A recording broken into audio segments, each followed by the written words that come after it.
So hello everybody and welcome to the first Community Outcomes meeting of 2025.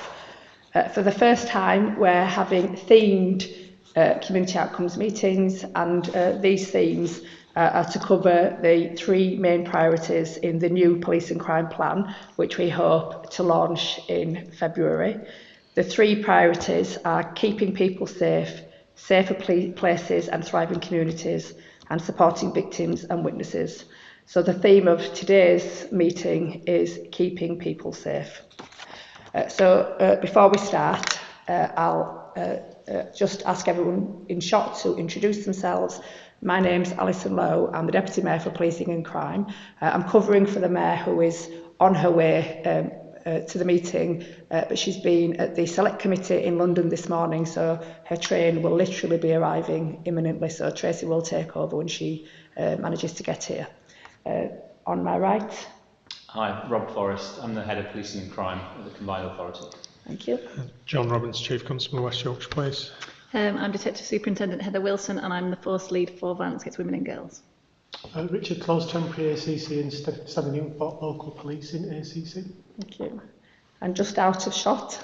Rob McCoubrey, ACC for Operations. Thank you very much. So we've also had apologies from ACC Damien Miller, or I think it's Temporary DCC Damien Miller. Yep, thank you. So item 2 is the notes of the previous meeting held on the 28th of November. Everybody content that they're a true record? Any matters arising? Not from us. There were some actions which have been picked up outside of the meeting with your team. Yes, thank you. So item 3 is announcements. So on behalf of the Mayor, I'd like to announce that the police precept decision will be taken at the next Police and Crime panel, which is the first Friday in February. As Mayor, Tracy Braben has the duty to consult residents before making any recommendations on the precept to that panel, and that will then form part of residents' council tax for the next 12 months.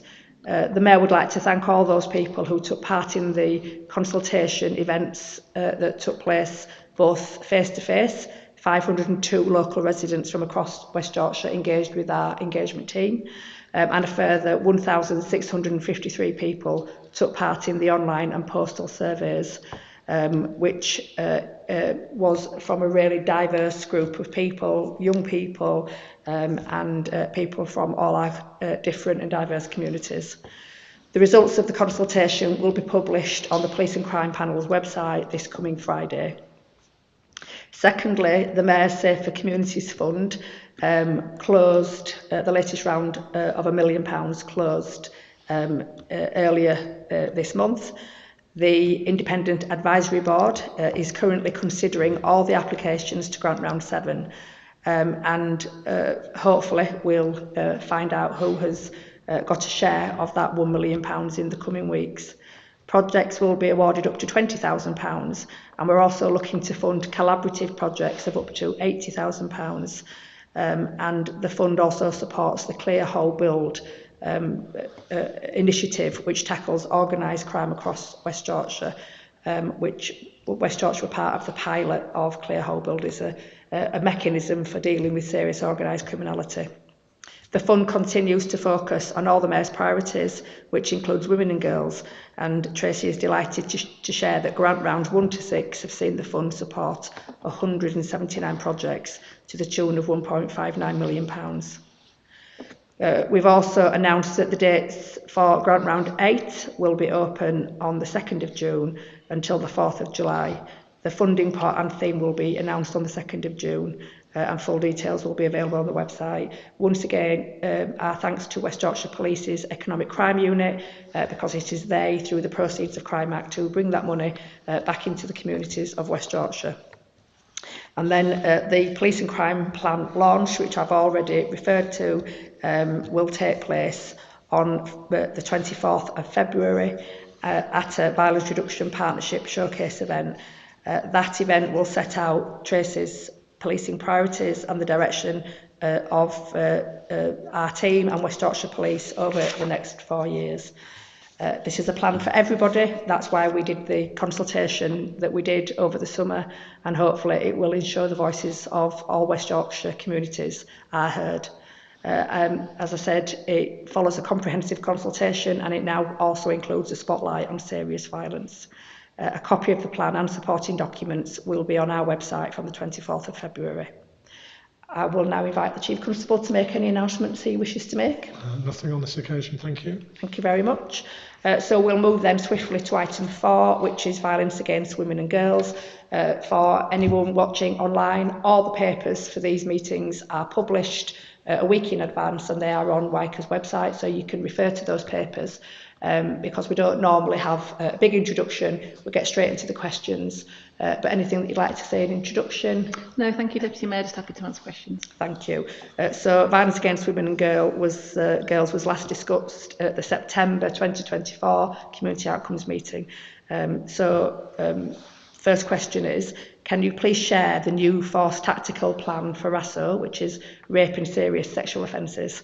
Because we've heard that it's been developed and we're really interested to see the detail of it. We have, and we're more than happy to share that, yes. Thank you very much. What are the key differences from existing practice within the tactical plan, and what are the key highlights from the report? So, as you'll understand, the tactical plan for rape and serious sexual offences is really our key driver for making sure that we're driving improvements, that we're ensuring that victims are the centre of all our investigations, and making sure that all of the elements of the force that are involved in RASO investigations are meeting their performance measures, are driving improvements, and know what's expected of them. So we've completely revised the RASO tactical plan. It's under the 4P structure that you'll be familiar with from a number of areas, and that reflects also the importance that's being placed upon VOG nationally and both within West Yorkshire. So it's on a par with serious organised crime and counter-terrorism, etc. And it really ensures that we're taking that holistic approach to RASO and to VOG, so looking at prevention with partners, but also our investigative and our capability and capacity in terms of VOG and RASO.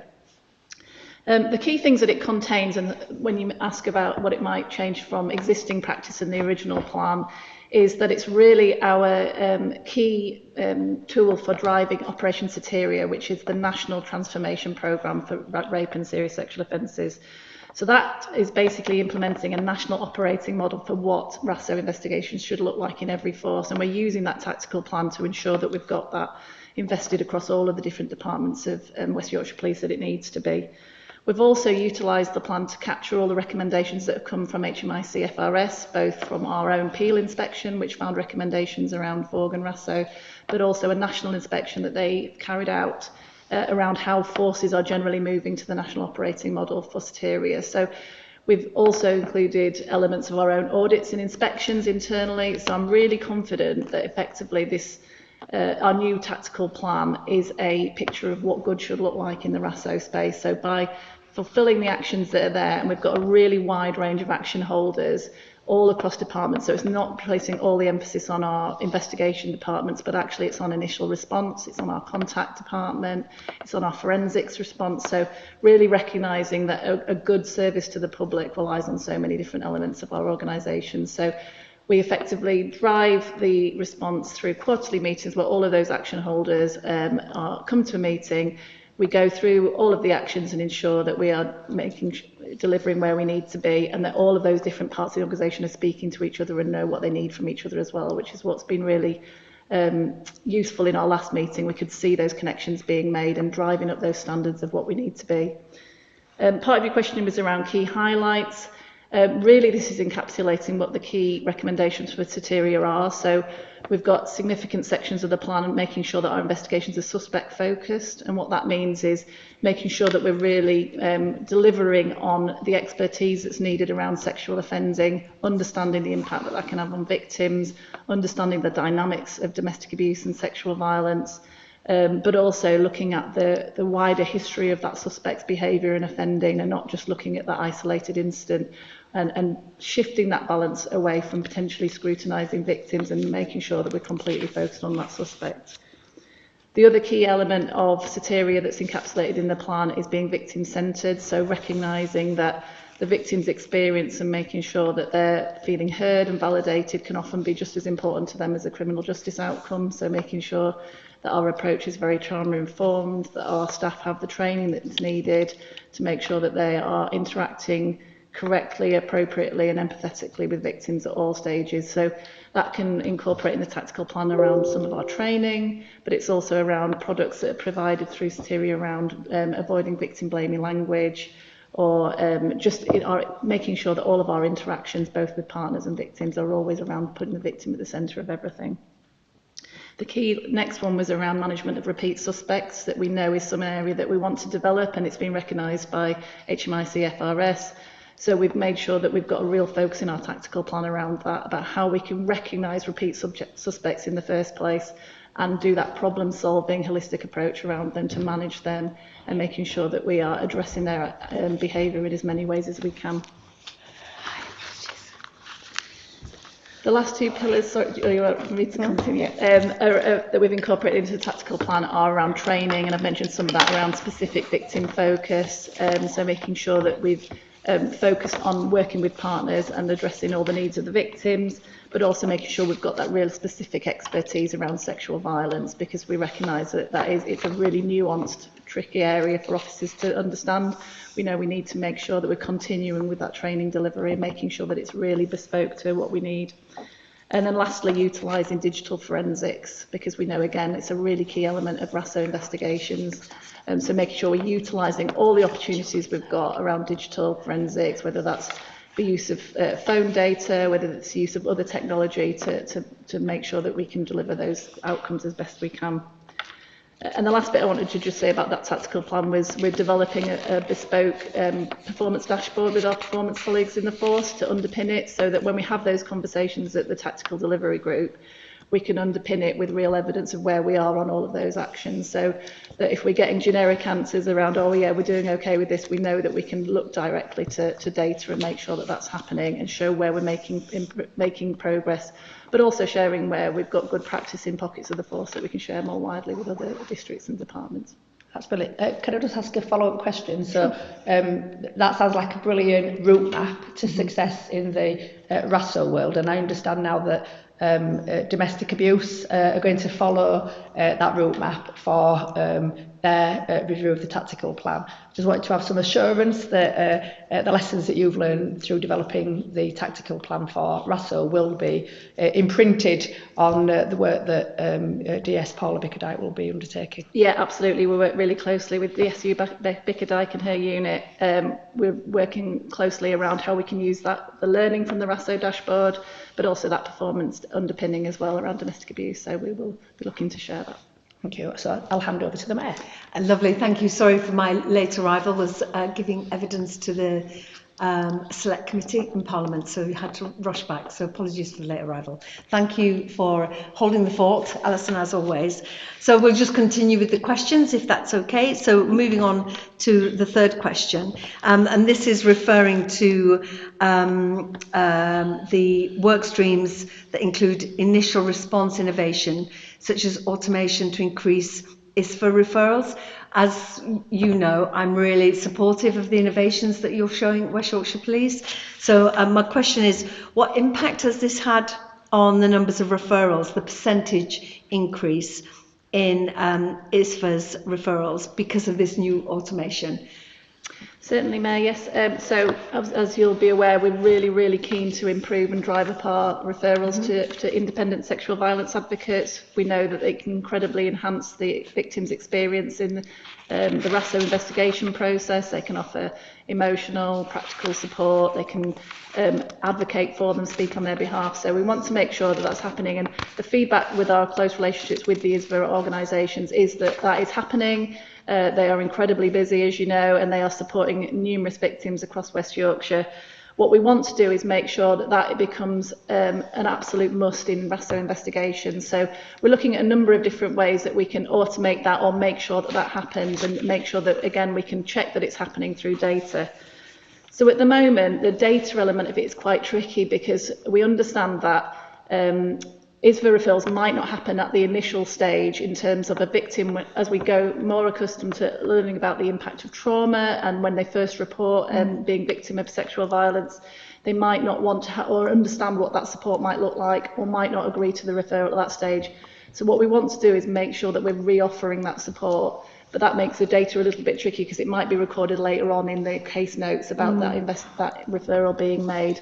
So at the moment, it's really tricky to pinpoint exactly how many referrals. So we've been working with these organisations to see what their data looks like, so we can see and get reassurance that those referrals are being made. But we're also we're trying to support officers to make sure that that is, again, a sort of automatic thing that they will do. So some of the innovation that we're driving around that is we're digitising the sexual offence victim pack. So at the moment, numerous different paper forms have to be filled in, which we know can be difficult for the victims. Some there's repetition in terms of the data that's filled in. What we're doing now is bringing that all together into a digitised version, which then can automatically make that ISRA referral at the moment. So that's still a work in progress with our colleagues from Digital Innovation, but we're hoping to deliver imminently in the next couple of months, so we can see where that brings. Some of the other work that we're doing to make sure that that happens, so we're just in the process of completely revising our training for sexual offence liaison officers, SOLOs. That's got a whole module now on victim care, victim support, and being trauma informed, and a key element of that is making sure that they understand the services of ISVAs. So we've really kindly had one of our lead ISVA agencies record a video for us explaining what their services are, making sure that everyone understands the referral process and how they also take self-referrals from the victim survivor themselves. So we've got those two elements underway to make sure that that happens, and we will just keep driving that and making sure that that data is available so that we can report back and hopefully provide more assurance around that. Thank you, John. And if we may, we'll come back with some more data around what the percentage increase of referrals is. What we can't tie it down into is that process. The process isn't fully in yet, is it? I don't think. So we'll come back to you when we've got more data to say. I think the number of the questions is, are you doing more ISVA referrals? And I think that's what we need to show in evidence. But also that innovation has an impact. Yeah. I also think it would be useful to maybe have that sort of peer-led information sharing, as you say, but maybe amongst our networks, getting people to come and say, look, I've had, I had support from an ISVA or IDVA and it made a big difference. So sometimes it's a different trusted voice, isn't it? That might make you more, committed to maybe getting some help. Okay, that's really helpful. Thank you. Just staying with victims, you've identified the key groups and communities that you seek to work with over the next 12 months. Students, older women, Roma, Gypsy, traveller communities, sex workers, those with insecure immigration status, deaf, blind community, black community, Southeast Asian community, and females within the prison estate. What rationale was applied to identify these groups identified in the victim engagement programme? Thank you, Mayor. So the Victim Engagement Programme that you mentioned is an initiative being led by your Women's Safety Unit that you funded, that we are leading, and is a great opportunity for the Women's Safety Unit to utilise the expertise within the team, because we've got obviously the reach and network of the Combined Authority. We've also got the evaluation specialists there from the VRP and the police as well. So we're hoping to do that really kind of holistic victim engagement programme for the next 12 months, really hoping to listen to the voices and hear the feedback from the groups that you've mentioned that we've been identified as either maybe less likely to engage with the police more generally and underreporting in terms of sexual violence as well. And in terms of the question of how we've identified those, initially we did a review of academic work in the area, so we reviewed a number of both national and local academic pieces of work, and some of which we've commissioned ourselves through local universities, who've looked into sexual violence and identified where we think that there is groups that we're not hearing the voices of. And one of the key ones there was the National Soteria survey, a really good response overall for West Yorkshire, one of the highest responding areas in the country. But when you look at the demographics who responded, it was not really representative of the communities of West Yorkshire. So we know that a really high proportion were white, very few women were over the age of 45, very few women were from an LGBTQ plus background. So that was really representative of it. It was a really useful piece of work, but it wasn't really representative. So we really want to make sure that we can reach out to those groups through the organisations that we have links with, give them the opportunity to speak and hear our voice, and see if that can influence the way that we have our policies and processes around sexual violence. That's really helpful, and it's good also to see that there's training and learning from officers around the Roma community, which is one of the recommendations from the community in Hare Hills after the disturbance. So thank you for that. Moving on to question 5. What are the key findings from establishing the domestic abuse stakeholder meeting? Yeah, so the domestic abuse stakeholder meeting is part of a wider programme in the force now to drive and improve our response to domestic abuse. Essentially what the stakeholder meeting is bringing together key leaders in the field of all these different areas, and it's really an acknowledgement again that domestic abuse touches on so many elements of the police. So again, bringing in experts from all of the different life cycle of an investigation and making sure that again we've got a process and improvements across the board. So it's a relatively new board. It's underpinned by a number of subgroups, which again sort of represent those life cycles. So if I can just mention a few, there's a group around initial report and attendance, there's secondary investigation, there's a group led around charging court and outcomes, one around support and safeguarding, and one around processes and automation, as we've discussed. So they've met several times now in terms of those subgroups that report into the overarching stakeholder group, and most recently, just in the last few weeks now, we've established a new gold group that's overseeing our response to domestic abuse. So all that stakeholder meeting will be directly reporting into the gold group, so really having that senior level oversight into how we're managing domestic abuse. Just to mention a few of the things that are the initial findings of the subgroups and the stakeholder meeting. So again, you've mentioned automation. So they've reviewed all of the current domestic abuse automations that are in effectively a queue within the force, because we have so many areas that we're trying to drive this sort of technical innovation, prioritise them where we can, recognise that this is a force priority, and looking at which ones have the most effective impact in terms of bringing them forward to the front of the queue. It's very much leading on the stalking super complaint action plan, which has been published in the public domain as well. So that will be overseen through the stakeholder meeting. And a lot of the work around secondary investigation, that was identified as an area that we think we can do more on really quickly through that stakeholder meeting. So there's some really quite ambitious plans around making sure that we're utilising those opportunities at the early stage with domestic abuse, making arrests absolutely whenever we can, utilising the full impact of our custody clock that we can, so making use of extensions where we've got the legal powers to do so when it's necessary and proportionate, and going for remands when it's necessary for suspects as well. So really putting ourselves on the front foot in terms of those secondary investigations around domestic abuse. So it should hopefully see some really good impact around domestic abuse, and just bringing those different parts of the organisation together to make sure we're all in the same direction. Thank you. And certainly those first sort of 24 hours, 48 hours are very vulnerable time for the victim, aren't they? 100%. So it's really important that we get that high level strategic overview. So thank you. If I could also just pick out It Does Matter campaign from Thames Valley, and something that maybe we could pick up and share as well. Yeah. We are about to launch that in West Yorkshire. Yes. Very good. That's good. I didn't know that, so that's really good. When's the launch date? It's going to be in the next 2 weeks. So we launched it's all around non-contact sexual offences, which we launched our new policy on 16th of December. So we've just given it a bit of time to make sure that we are fully embedded in all our processes, and then we'll be launching the public awareness campaign in February. Fantastic, because flashing in your phone is the same as flashing in person. And the impact on victims can be just as significant. Absolutely. As the Thank you. Okie doke. So moving on, just to question 6. Which district will the domestic abuse analytic tool be piloted first? What are the timescales for rollout? Thank you. Sure. So just to explain to anyone viewing about what the domestic abuse analytical tool, so DART for an acronym. Essentially, it's an algorithm to help us to predict where future harm in domestic abuse might lie. We're working with the Cambridge Centre for Evidence-Based Policing, so again, really trying to utilise the expertise of academia in this space. And effectively what it is, it's an algorithm that combines all the data that we hold on that suspect and that victim in the circumstances. And it's not about replacing individual professional judgment. It's not about replacing the National Risk Assessment tool that we use, which will be, a new tool will be delivered by the College of Policing this year. But it's actually around giving those individuals who at the scene or in the call centre and making those difficult decisions about risk assessment, that they've got all the information that they need to make an informed decision. And we know that risk assessments are absolutely at the heart of our the service that we deliver around all forms of domestic abuse.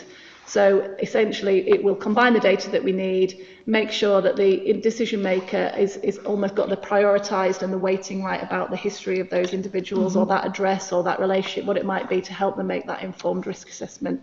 So in terms of rollout, we were looking initially to pilot that in Leeds.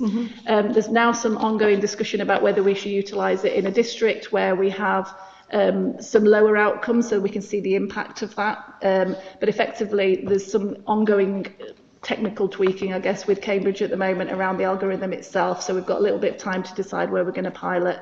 But as soon as we made those decisions, we'll be able to come back to you with timescales of exact rollout. But looking really promising. Fantastic, thank you. So Leeds first, but then hopefully, if it seems impactful, across West Yorkshire. Yep.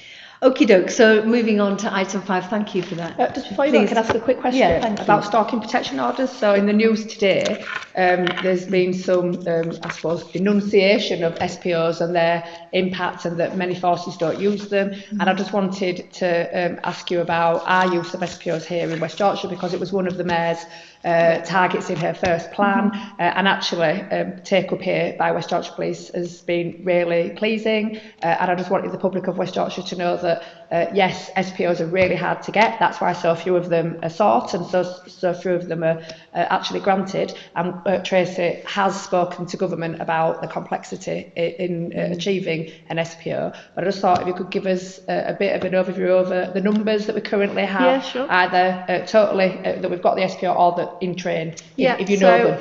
The latest that I heard was that we had 17 already in place, which again, for force compared to most similar forces is positive. What's really positive is that we've got 45 in train, so they might be different stages of application, i.e. still the officer putting together the file, or they might be at the courts going through the legal system. The wider question of how we can improve the take-up, I'm a real supporter of them, as you are. I had a conversation with our Director of Legal Services, who's fairly new in post this week as well, who's really keen to drive the use of SPOs. We're going to do some work internally to maybe some myth busting around officers, so they don't think it's this hugely onerous thing, and that we can make the transition and the process as smooth as possible, and to drive the use of them even more. But we're now linking up much more closely around safeguarding and legal services to just make sure that we drive them as much as possible. We've also got our stalking coordination unit in the force, which again is now up to full staffing, I believe, which will really help to support officers bringing that expertise in, advising at an early stage when we think a stalking protection order is suitable, and helping them with that complex process. Brilliant. So it also helps with our outcomes with smart water as well, because if you've got an SPO, then the smart water is useful. Really useful. And then you've got the evidence, and then you can take it further, and you end up, being able to protect that woman, hopefully in the long term. Thank you for all that, really appreciate it. So moving on to item 5, which is safeguarding. Now this report highlights some of the key current areas for West Yorkshire Police in terms of child safeguarding, as we requested, and is structured under the headings for the National Child Protection Inspection Regime. So our first, we discussed child safeguarding June 2024. So 12 months on from the renewed guidance on multi-agency working in the government's working together framework, could you give us a brief update on your collaboration with lead safeguarding partners in West Yorkshire? And if you'd like to introduce yourself as well. Yeah, I will do. Thank you, Mayor. Thank you. My name is Paula Bickerdike. I'm the Detective Superintendent with responsibility for child protection within the Safeguarding Governance Unit. So the Working Together Framework 2023 sought to really consolidate the roles for senior leaders in all the organisations. So it brought in a new role that was not within the existing Working Together arrangements of lead safeguarding partners. The lead safeguarding partners for police must be the Chief Constable. There is no delegation of that. For the local authority, it must be the Chief Executive. And then for the ICB, the Integrated Care Board, it must be the Chief Executive there as well. So really, what it seeks to do is put that really high-level decision-making at the centre of working together, and allow for the people who can really work collaboratively across the whole of a geographical area into the same room. That's the purpose of having a lead safeguarding partner. So We wanted to take the lead in arranging the meeting with our partners. Obviously, with the amount of local authorities we have, which is 5, that makes for 7 lead safeguarding partners, all with exceptionally busy diaries. Very pleased to say that the first meeting took place in January 2024. We hosted that meeting within West Yorkshire Police, and Chief Constable Robbins chaired that meeting on behalf of the LSPs collectively. All LSPs attended that meeting, as did every delegated safeguarding partner for the arrangements as well. So for the police, that's Chief Superintendent, District Commanders, and it can be heads of children's social care for local authorities, and then lead safeguarding nurses for each of the 5 areas. So that's quite a lot of people around the table in one go. We also had subject matter expertise provided for us by the police facilitator from the College of Policing and the National Local Authority facilitator from the Department for Education, who came and reminded all of the partners what their responsibilities were. So the agenda covered the role of the LSP, it covered the going forward the frequency of meetings, consistency around annual reports, which is really good for the public because they can look at each of the areas and see exactly what's taking place in comparison with the other 4 areas. And then one aspect that I think will be really fantastic for children within West Yorkshire is we're going to look at some areas that we can collaborate on more widely. So 5 areas, we do work together and we do meet up, but the lead partners can agree some collective priorities for West Yorkshire, which will sit across all 5 areas. The next meeting is planned for October, where we're going to progress that. What are the priorities? Can you remember? So at the moment, each different area suggested some priorities that might be pertinent to look at. And you don't want to replace day-to-day business and the delegated safeguarding. Needs to have additionality, doesn't it? So the general feeling is that it will be something probably looking at abuse outside of the home. So, for example, child criminal exploitation and child sexual exploitation outside the home, because obviously we know that has no geographical boundaries. So there's a really good opportunity to look at how we support children collectively across the area. So that's one of the suggested areas. Thank you. John? No, I'm just going to commend everything that Paul has done on behalf of the 7 lead safeguarding partners. I don't think any large metropolitan area in the country has done anything like that so far. It is a complex new requirement in working together, and I think the team have done really well to pull it together and get us into that place. And I think everybody on that meeting were obviously enthusiastic about the work that needs to be done, but we're grateful for the coordination. So I think it's putting us in a good place as Pan West Yorkshire, it really is. And one of the vulnerabilities is when something bad happens, where does the blame lie? And actually the public are crying out for more collaboration across services. So thank you very much for that leadership. Thank you, and thank you too. Okay, moving on. The second question is around non-recent CSE. We often hear non-recent CSE described as complex. Could you give members of the public a sense of demands placed on West Yorkshire Police investigating non-recent CSE and bringing it to court? Yeah, of course, Matt. So complex can quite often be interpreted as volume of suspects and witnesses and victims and survivors, and that is absolutely true within this area. Sometimes these cases are exceptionally complex because we will get one person who is brave enough to come forward, and then that leads to multiple inquiries that all branch off from each other, and that's one aspect of the complexity. But other areas that feed into the complexity of these matters are to do with the passing of time. So we know that victims of sexual offences in particular, and particular child sexual offences, take a lot longer than other people in other crime types to come forward. And that's entirely understandable because of the trauma responses. Quite often what happened, something happened to them when they were young, they didn't have anybody to speak to, the passing of time has caused them to speak out, or it might be that they've seen other people getting the support and help that they need, and that's encouraged them to come forward. So you have the passing of time, and of course we talk about the golden hour in all investigative responses, and here we're talking sometimes decades. So that does lead to complicating factors. And of course, sometimes as well in these cases, we might be looking at something that was initially already responded to. So we're going back over previous evidential material as well, which we are all willing to accept might not always have been the response that we would have want, and we certainly won't want in 2025. So unpicking sometimes what's already happened evidentially is really key.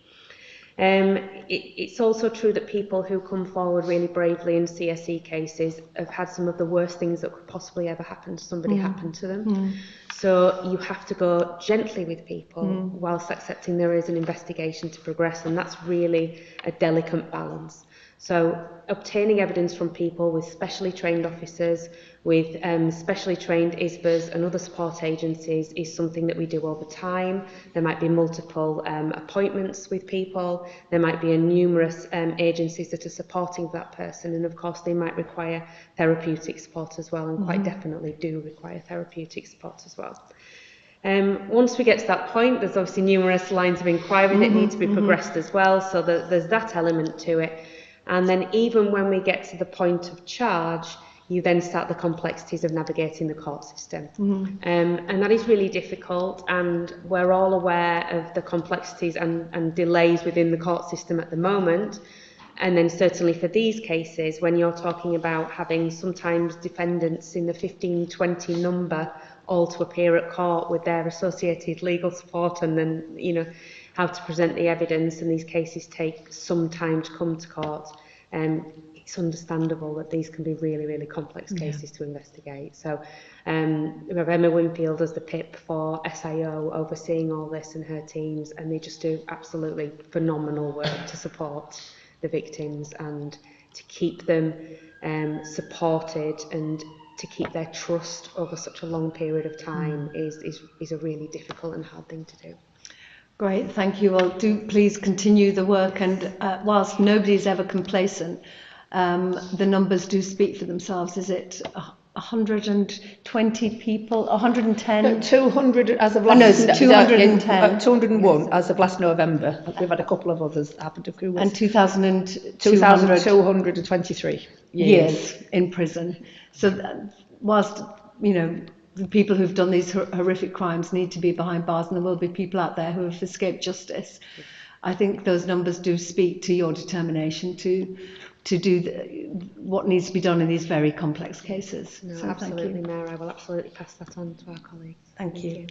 So the number again, the people, is... So 201 people, yeah. 2,223 years. It's worth November. recording that. Yeah, but of course we've had another high-profile case that yes, went to court about two weeks ago. Yeah. So they're incredible people working very long hours to get people to court. Absolutely. Okay, thank you.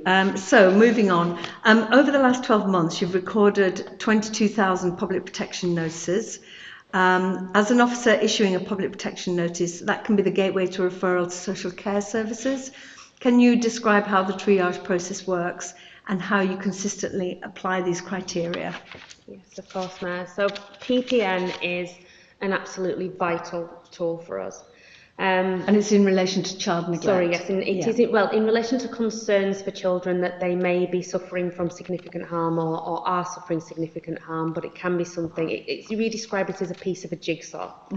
So I'm very clear with our officers as head of child protection that you are quite often the only person that sees children in their own home. It's a real privilege to be able to do that, and it's really important that you take that responsibility seriously. So quite often there will be children who, for example, might not be in education, they might have been removed from education, they might not be engaging with other services, but for whatever reason, not necessarily related to child protection, the police are called and they see children in their own home. We also see children in times of crisis, such as mental health crisis. We also see children at times, for example, where they've been reported missing, and we've located those children and we've got the opportunity to sit down with them and talk to them. So lots of opportunity for the police to gather information around what children are experiencing in their lives. So the PPN, the Police Protection Notice, is essentially an automated email, is what the notice is itself. So when officers have concerns about children, they will complete the PPN, and then that goes through into the multi-agency hub or to the front door, depending on which area. They have different names, but they do the same thing. And at that point, what we've instigated is a full triage process. So what we don't want is for agencies to look at incidents in isolation, and we don't want them to look at what's on their systems in isolation, because we know information sharing is something that comes up time and time again as a failure of collective working within various reviews. So the triage process puts a lead children's social care practitioner and a police officer, quite often a sergeant, in the same room at the same time to go through the PPN submissions and say, what do we collectively know about this child's circumstance and the family, and then what are we going to do about it? What do we already know? What are we already doing? What do we need to do? What it also does is it allows for us to look at the quality of those submissions. Police officers are generalists, of course. They go to lots of different types of incidents. But we want the submissions that they make to take account of cumulative risk. So really think about all the information that is in front of you and on our systems when you submit your PPN. So if we find that the quality of the PPNs is not as we would want it to be, there's a feedback mechanism as well for that officer and their sergeant so that they can learn from that experience. So the triage process is currently in 4 out of 5 local authority areas. It's not currently in Leeds, but there is a plan at the moment to trial that for a 1-day pilot. Our colleagues in the other 5 local authority areas have seen really good results with this. They're telling us that the quality of submissions has increased and that there's a reduction, for example, in Wakefield of 10% where they've taken no further action. So that means that these PPNs are improving and the triage process is improving our collective response to them. So we're really hoping that Leeds will come on board with the triage process. I think they will. I think it'll be really positive, and then we'll have it across the whole of the force. Is 1 day enough for a pilot? I think it will give an indication, but we're also It's like a dip test, is it? It's a dip test for them. They want to assess whether the volume is something they can achieve in such a large area with the highest level of PPNs as submitted because of the scale of leads. But we're also looking at a package that gives the evidence of the results in the other 4 areas. And we do have a really strong commitment from the Director of Children's Social Care that they don't want to see it fail, they want to see it work, they want to implement it. They just need to be sure about the volumes that will create for them. Okay, that's helpful, thank you. Right, moving on, we were talking about CSE, and often it's very hard for family members of perpetrators. They're not formally recognised as victims under Ministry of Justice criteria, but we recognise the trauma that they're experiencing. And in January 24, West Yorkshire Police began working with Family Matters. You mentioned that you're working with them. This provides support and guidance to families who are impacted when a family member is arrested for online offences against children. What's been your initial findings on the value of this project? So it's been really valuable. So the project has now been running for just under a year. It started in January 24 and it's running through to March 25. We're just readdressing the funding for that from 25 onwards. To date, we've made 80 referrals to Family Matters in this space. And excuse me, we've also done some evaluation.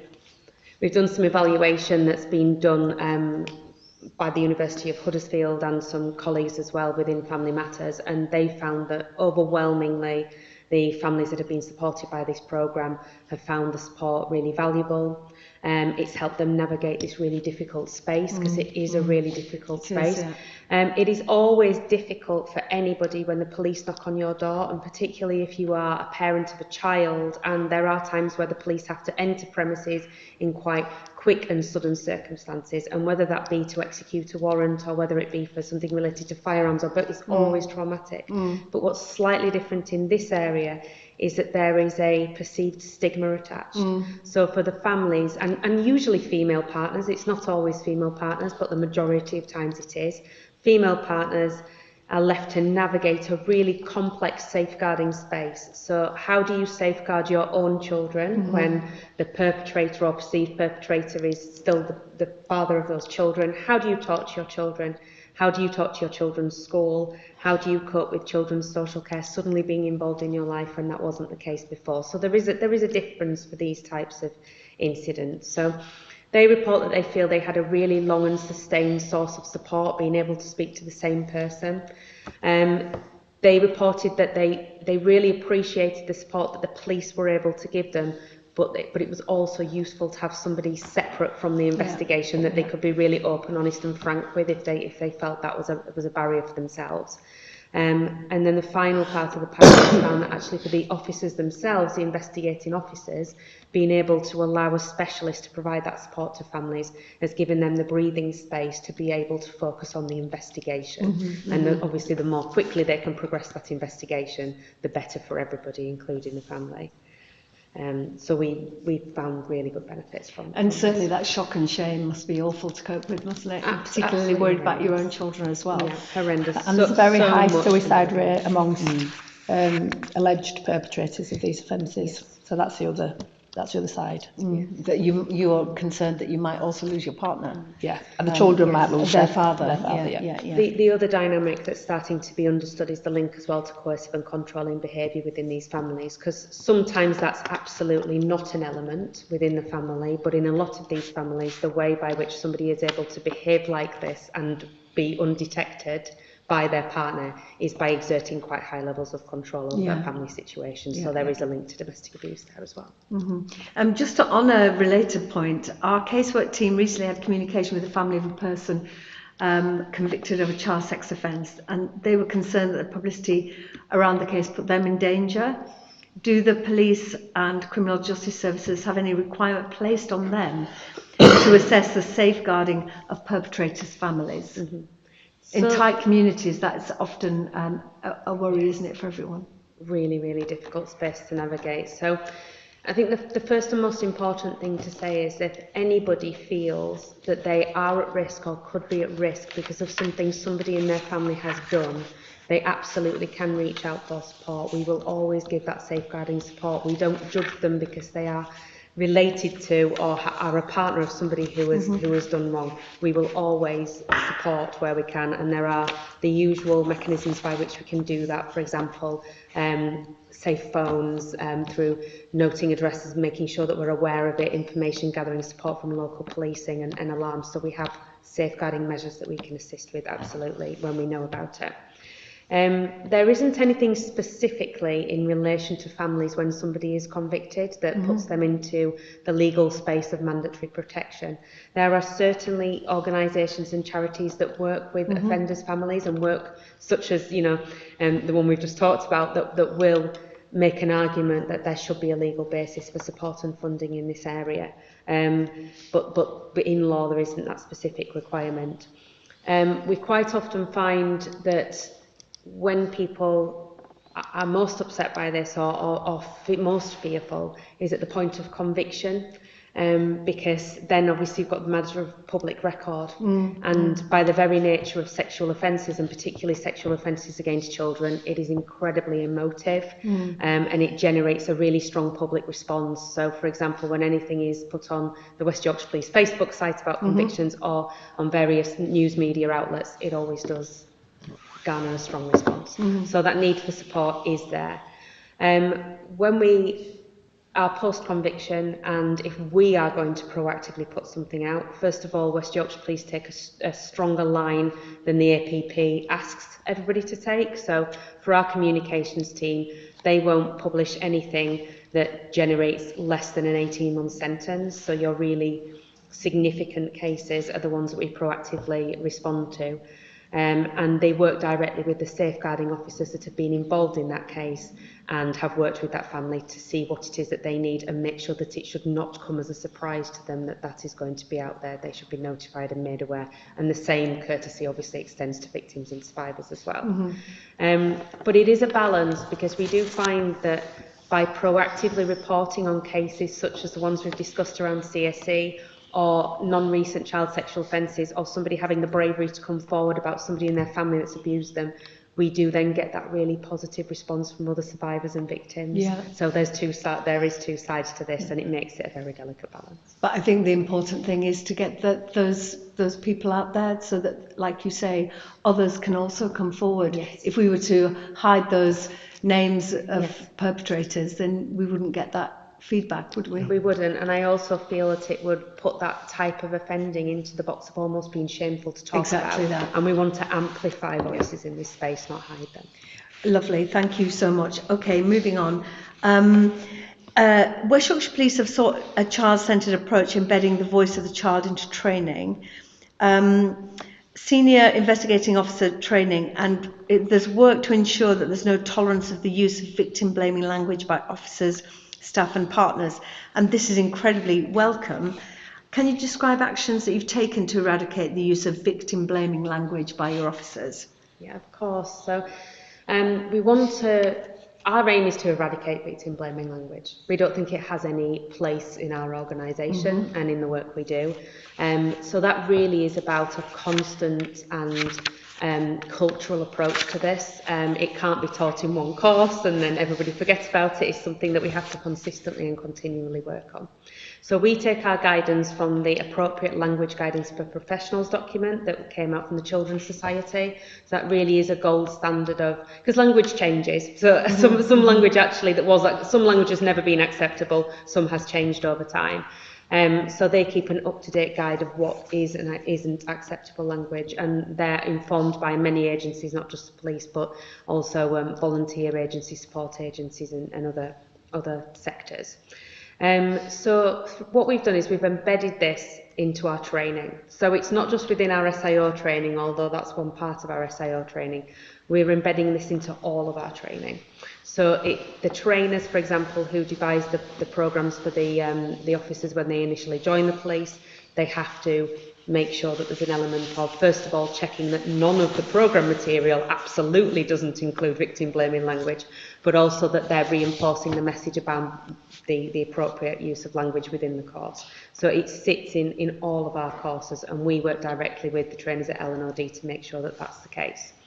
We've also done lots of communication work internally, so we display messaging within our internal televisions that we have to where we put all our key messaging throughout the stations that frontline and other officers will see every day as they enter the station on a rolling programme. We use campaign messages.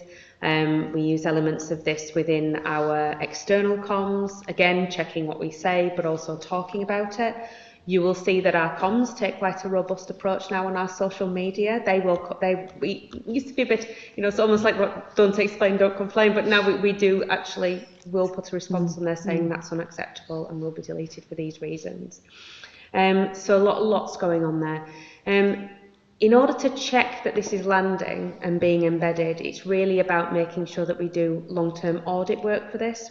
So it's not something that you can easily audit. It's not something that you can pick up a keyword search but every time we complete an audit within our safeguarding environment, because I do have two wonderful audit people and a researcher embedded within the safeguarding governance team, they look for examples of language, good use of language, poor use of language within every audit they do. So whether they're looking at PPN quality or domestic abuse investigations, if they find any examples of language that isn't appropriate, that's fed back.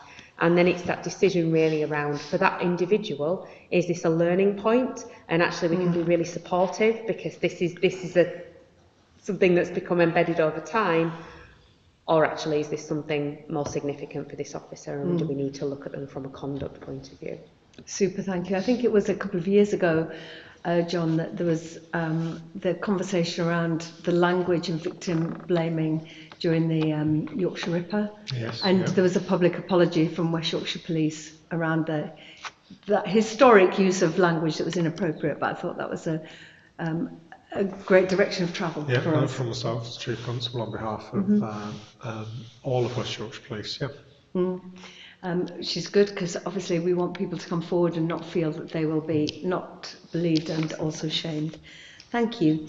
So finally, the last question on this section, you conclude the report with a statement that group-based child sexual exploitation remains a threat and is not a matter for the past. The work carried out by police and partners has led to convictions, as we've said.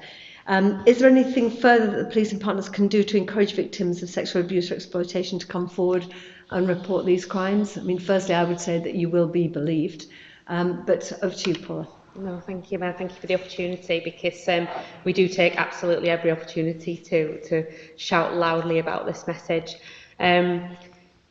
As I discussed in my previous answer to one of the other questions, the very nature of this type of offending means that it's really, really hard to come forward. And we know that in the past there have been previous perceptions that people don't report things, and that might be an issue as to whether they should be believed or not. Well, for us in West Yorkshire Police, that's absolutely not a factor. It is nothing to do with whether what happened to you has truth to it at the time it takes you to report something to us. So you report it when you are ready. Clearly, when it comes to children, our first thought is child protection. So what I would say is, taking it away from the people who have experienced abuse themselves, it's really important that if you suspect that a child is being abused, even if you think it's a really tiny piece of information and it's insignificant, report it. And you can do that through so many mechanisms. You can do it through Childline, you can do it by Children's Social Care, you can report it directly to the police, because I think that's really important, key to this puzzle, because those are the types of reports that allow us to tackle the here and now. But in terms of wanting to report child sexual abuse, if you're a victim of it now and you're a child or an adult, or you have been abused in the past, come forward to us, speak to us and discuss your options. That doesn't mean that you are immediately on the path to a court case, because I think that's quite often a perception, is that if you sit down and you discuss something with the police, you're on a train that you may not want to be on. We will go at your pace. So please speak to us, talk to us about how you feel, and we will take it from there.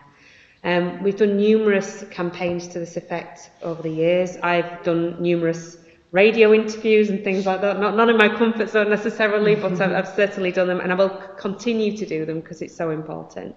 And I would also encourage anybody who's interested in looking into this further, or thinks they might want to come forward and report abuse, either on behalf of somebody else or themselves, to take a look at the When You Are Ready campaign, because that's an absolutely fantastic campaign that has so much information and support on there. So you can also, from the links within that campaign, if you're not quite ready to make the leap to talk to the police, that's okay. But there are other people you can talk to as well that will support you and talk through this. So that's great. We can share that as well when you're ready. Absolutely. Yeah, thank you very much. Thank you. That's the end of that question. Please, John. Sorry, just on, you mentioned some figures earlier, and I found the exact figures just for your records. For non-recent child sexual exploitation offences that have been to court, for the investigations that we've undertaken between 2016 and up to January 2025, 206 defendants have received a total of 2,270 years relating to 21 operations. So that's the operations and the convictions that have happened, but there's clearly a whole host of other investigations that are all ongoing as well, just in relation to that data. And they are very complex cases, aren't they? That's good outcomes for those victims, so keep going. Thank you very much, Paula. Appreciate it. Okay, moving on to item 6 around hate crime. We discussed this last in November 24, and this report provides us an update on all hate crime, hate incident data and trends over the last 2 years. So firstly, just to say, this includes race hate, faith hate, disability hate, sexual orientation hate and transphobic hate. Can you update your reassurance relating to your ongoing work tackling faith-based hate crime, highlighting any hotspots and how you're positively supporting communities across West Yorkshire? Obviously, this is something that has been ongoing for the last few months, last year or so, obviously with international events. So I wonder if you could just give us a little bit of reassurance. Yeah, I mean, to reassure you, work absolutely does continue across West Yorkshire to tackle faith-based hate crime. And I suppose part of that is focus in our mind is a 38% increase, which you obviously commented upon there. And although relatively low in number in crimes, at 964 for the 12-month period, what we have to remember is that these are crimes committed against some of our smallest minority communities, so they are significant, so they aren't forgotten, and they're absolutely concerns for those communities. And without doubt, a proportion of the increase can be attributed to the unrest in Israel and Hamas, but also locally as well, that we saw last summer as well, and the unrest in the UK. From a force-wide viewpoint, we have a force-wide email which is sent out on a daily basis, 7 days a week, which is picked up by all senior officers, chief officers, and it actually shows some of the hotspots and some of the activities over the last 24 hours. What that does then is it then actually sparks the day's discussion at the Chief Officer team meeting, and then the trends can then be picked up by neighbourhood policing teams, area coordinators, and then a problem-solving approach is taken, and potentially a problem-solving occurrence if it hits that kind of threshold. What we also then use is community impact assessments, which are completed to monitor tensions, and then work with key individuals and key people within the communities to spread reassurance and spread messages. But it's that two-way feedback as well. This is about getting messages back from the key individuals about the concerns within the communities. It's not all about crimes or crime incidents. This is about how people feel. Do you feel safe? Which is really important. As far as hotspots go, you could probably select these in debate. You're not be far off wrong within West Yorkshire. Leeds and Bradford make up for some of the areas. The Hedgerow is one of the places, Briggate, and you can imagine why those particular areas are, because people can shout abuse and then quickly vanish off into the streets, and obviously it becomes a very hard matter for us to detect at that point. Also, Bradford Royal Infirmary is there, which is something we need to pick up a little bit further to know. But really surprisingly, 4 of the 5 police headquarters are also within the top figures as well. And that's our colleagues who have been abused, not just on one occasion, but on numerous occasions, repeated one after the other. So it's something we're absolutely aware of. So there are examples in the paper, but just to note a few.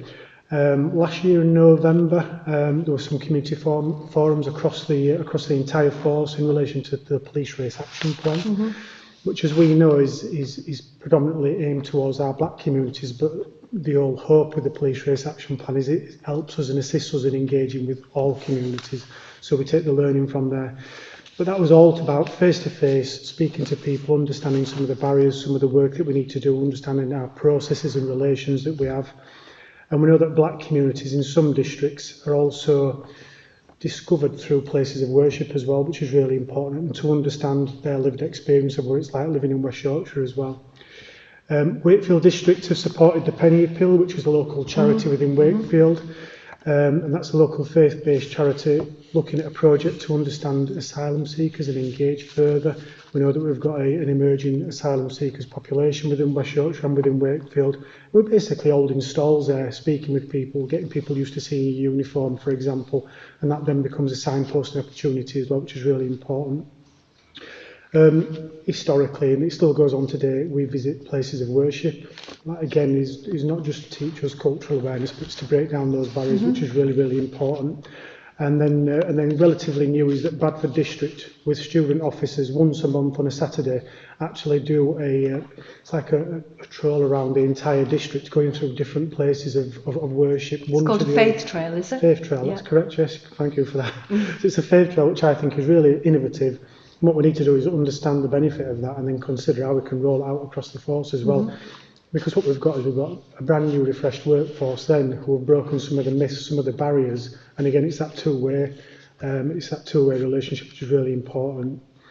And then key individual networks, all districts have these, but Bradford raised it as being something which is really, really important again in the unrest last year. And what they had is that real mature key individual network which allowed them to then create that, again it's innovative, virtual hub which allowed us to communicate with our communities virtually twice a day on occasions during the unrest, which, as you could imagine, was causing significant tensions and unrest amongst our communities. And then finally, but really importantly, I've mentioned our colleagues who are abused whilst doing the job. The 8-point plan which we have for our colleagues when they're assaulted or injured is absolutely activated. But those people who are subject to repeat occurrences of being abused while at work are taken to one side, are offered that support, and if necessary trauma referrals as well, because they might not appreciate it or understand it or wish to talk about it, but repeated exposure to trauma will absolutely impact upon them and the way that they police our communities again, which is really important. And they are members of our communities as well, so it's interesting to know how it actually impacts upon them. Absolutely. And just your point about the KINS, I think has been very innovative, and fantastic counsellors and so many other people getting involved have really helped us, I think, during that few months of disturbances. So thank you for that. Okie dokie, just moving on then. It says that the main category of incidents recorded, as you said, public order offences, followed by stalking and harassment. I wonder, could you say a bit more about race hate incidents which involve stalking and harassment, and how are you supporting victims? Yeah, so race hate incidents make up about 2/3 of our demand, so it is the larger proportion. And the main offences are public order, stalking and harassment. And just to give you some context, examples of stalking and harassment potentially could be a neighbour who's being persistently abusive towards another neighbour and they feel harassed. And it could also be somebody from your recent past or past history who's then posting things on social media or again contacting you, which then becomes that stalking kind of approach. So, like most strands, victims of hate-related stalking and harassment receive support from the moment that contact is made with West Yorkshire Police, whether that's on the phone, online, or if you bump into an officer in the street. It's to understand the threat, harm and risk at that moment in time and the vulnerability of the caller. So absolutely you do that and you measure that, because then that helps us understand how we best need to service that. So the officer investigating the crime, like all reported incidents, will also continue to support and consider the best resolution for the victim, which is really, really important, which is overseen by supervisors again, so supervisors looking on investigation logs and ensuring that all areas are covered. And I would say that all incidents are treated seriously, but given these incidents will more than likely include a repeat offender, hence the harassment or stalking, what this does is this actually increases our assessment of threat, harm and risk. And it's more likely to involve a problem-solving approach, and I would say a more assertive approach, which is absolutely what we need to reduce that repeat victim and also repeat suspect by reducing that behaviour. So I would say that support is provided by the officer in the case as a starting point, but then really importantly is our hate crime coordinators then pick that up. And that's offering a personal level of service over and above the officer. And again, that can be by phone, can be by email. And I know that hate crime coordinators also go out and visit people face to face, especially the most vulnerable. And then that's when you can signpost to other areas as well, which again is really important. But I do believe that our best reassurance that we can provide is understanding what the victim wants, because that's really important, and being assertive when the suspect is identified. All support agency details are on our police website, which I would encourage people to log on to and click onto, which would be really good. And victims can also access the local victim assessment referral centre in West Yorkshire, and again that can be through the online chat, or there's links on our website as well, so you can just go onto ours and find the channels from that, which would be really good for them. Super, and not to dismiss it, because it's about the collection of incidents, isn't Absolutely. it, that makes the case. Yeah, absolutely. So just make sure you do log it, however small. Thank you. Okie dokie. So there is good news in the reduction in the repeat victim rate for disability related incidents from 37.3% to 26.9%. Can you tell us how this reduction has been achieved? Yeah, I think overall the repeat victim rate has reduced by 10% for hate incidents and 13% for hate crime, so it is a good news story. What's even further good news is that a similar improving picture is evident in the volume of incident demand, which has decreased by 17% over 2 years, so that is really positive. And whilst I say it's hard to qualify or quantify the reasons behind the reduction in repeat victim rate, we are in line with national trends. So we're not falling out of national trends, which is really important. But as part of the management of hate crime, all repeat victims are identified and managed through a problem-solving process, which includes proactive arrest, crime prevention advice, seeking the best available evidence, and special measures, which are really important for our victims of crime. And our focus moving forward really does have to be increasing outcomes in relation to this particular area and across all areas within our performance. But there are many factors about what a good outcome actually looks like for a victim of a hate crime as well. It's not always about somebody being charged or summons, it's about this behaviour stopping. That's really important. And that's something that we need to, of course, bear in mind consistently. But that doesn't stop us from being assertive with the suspects when we find them either. They need to know that this behaviour is not appropriate one way or another. But I would say that the priority for our hate crime coordinators has been on increasing reporting in relation to disability hate crime and supporting victims through the process, which is really important. But another key area for us is also supporting the carers of people who are disabled as well, so they understand the part that they play in assisting us obtaining statements, helping people go to court, standing up to people, which is really important. So that's another strand of particular work that we've been doing, and that's obviously played a part in the fact that repeat demand has come down as well. Lovely, thank you, that's very helpful. I do wonder if there's any chance to put the heating on. I don't know if that's possible. Everybody looks frozen. It takes time to come on in this room. I've been before. Okay, moving on. So the offences brought to justice for sexual orientation are the highest across all hate crimes. Why is that, I wonder? It's a good question, and I think it'll take a great deal of analysis, qualitative and quantitative, as in speaking to people, understanding it, to come back here with any really high level of commitment. But you've asked me, so I'll give you my opinion, and my opinion is... Your opinion will do. Yeah, it's going to have to do for today. But data shows that sexual orientation has the highest numbers of crimes with a suspect identified, so common sense would say that you've got a better chance of an outcome there, which is real positive. But I do believe that police and partners, we have a long-established, enduring relationship with groups representing sexual orientation. And I think this provides reassurance and provides confidence to report and see a report through to conclusion. And I also believe that a more confident community comes strength and an increased ability to stand up against what's not correct and hate crime ultimately. We of course have victims of hate crime, sexual orientation. We've got dedicated support from West Yorkshire Police in the form of an IAG as well, which is really important. We listen to people, two-way conversation, encouraging people to come forward. So if I was going to summarise it, I'd say we've got a better chance because we've got more suspects. We've got a strong relationship, but we've also got that particular community who will stand up and be counted. And it does make a difference, you know, people being prepared to put pen to paper and go to court as well. What I would say is I wouldn't put anybody off who doesn't want to do those things, because we still need to know that these matters are occurring so we can take appropriate action as well. Great, thank you so much.